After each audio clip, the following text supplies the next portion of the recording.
درود، خسته نباشید. خیری مدرس زبان در خدمت شماست در آموزش کتاب زبان انگلیسی ویژن.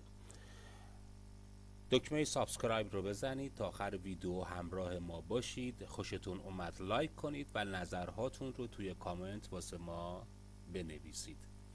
خب، تدریس صفحه 24 کتاب دهم یعنی گرامر درس 1. اگه کتابتون رو باز کنید چنین تصویری میبینید که من متن زیرش رو میخونم که توضیح بدیم. Tomorrow I will travel to Africa.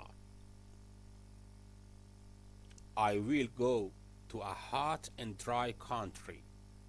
فردا من به آفریقا سفر خواهم کرد. من به یک کشور داغ یعنی گرم و خشک خواهم رفت. I will stay in a hotel near a lake. من در یک هتل نزدیک یک دریاچه اقامت خواهم گزید. I will travel to many places and visit people and animals. من به مکانهای زیادی سفر خواهم کرد و مردم و حیواناتی را خواهم دید. I will learn many things there. من چیزهای زیادی از آنجا یاد خواهم گرفت. خب، دقت بکنید به کلماتی که به صورت بولد نوشته شده. will travel, will stay, will learn.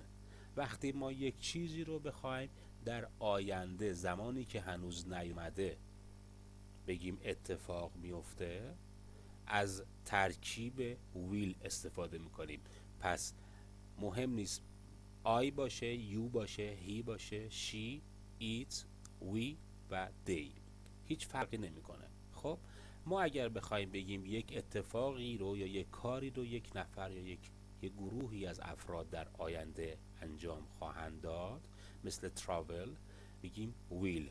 I will، حالا he will، she will، they will فرقی نمیکنه. ساختارش هیچ تفاوتی نمیکنه.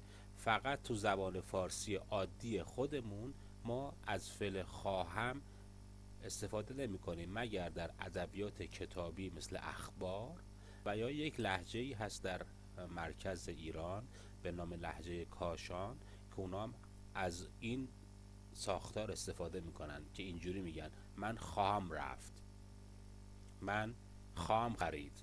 همین خواهم یعنی خواهم. اصغر خواد اومد. اوکی؟ از این ساختار استفاده میکنن که یاد بگیرید. یه نکته که اینجا هست، این کلمه and اینجا میبینید کلمه قبلش هست will travel، اینجا زده visit. این در واقع ویلش رو حذف کرده چون I و will در اینجا مشترک حذف کرده. خب، قسمت پایین زده Nowadays many people are taking care of nature. امروزه افراد زیادی از طبیعت مراقبت می کنند.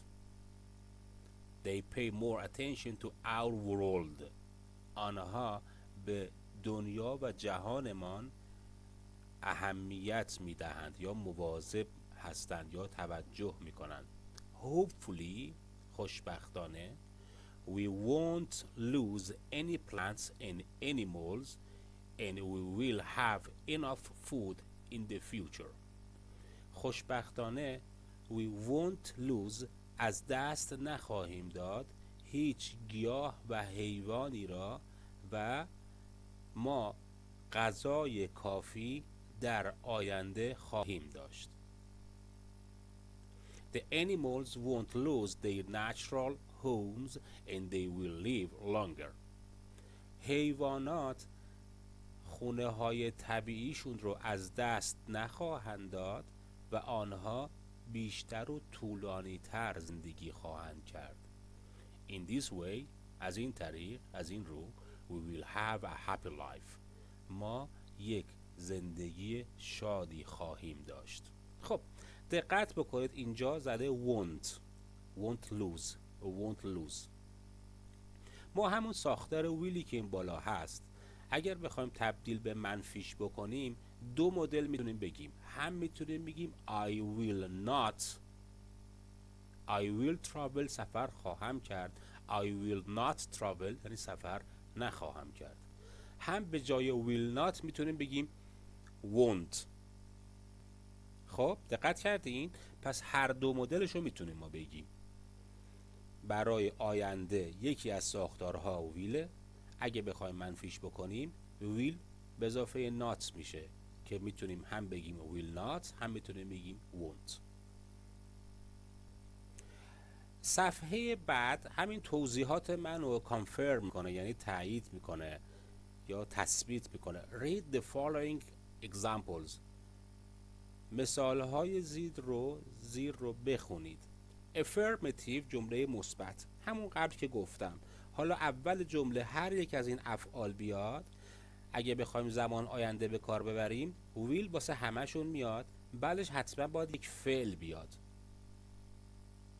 Alice and Kate will go. Ted will fly. توجه کردین؟ فرقی نمیکنه. خب یه چیزی که دقت باید بکنیم اینه، ما اگر توی جمله کلماتی شبیه tomorrow یعنی فردا، next به اضافه یک زمانی مثل next month، next week، in the future آینده، soon داشته باشیم، یعنی زمان جملهمون آینده است. مثل اینجا که زده tomorrow، مثل اینجا که زده next Monday. حالا ساختار منفی این جمله چیه؟ همین چیزی که جلسه یعنی تو ویدیو یا بخش اول گفتم صفحه قبلی همینه.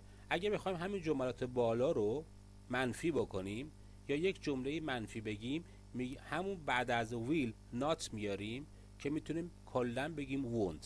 will not یا won't یکیه، هیچ فرقی نمیکنه. دوباره نگاه کنید the children will not، I won't be، هیچ فرقی نمیکنه بالاییه رو بگی won't یا پایینیه بگی will not. خب وقتی شد نگاتیو یعنی منفی، همچنان که افرماتیو شد مثبت. و بخش پایین question یعنی سوالی. خب وقتی ما یاد گرفتیم از قبل اگر بخوایم not رو به هر کلمه ای اضافه بکنیم، در واقع اون کلمه فعل کمکیه که توی جمله است. پس اگه بخوایم همون جمله رو سوالی بکنیم، همون کلمه کمکیه رو یا فعل کمکیه رو میاریم اول جمله.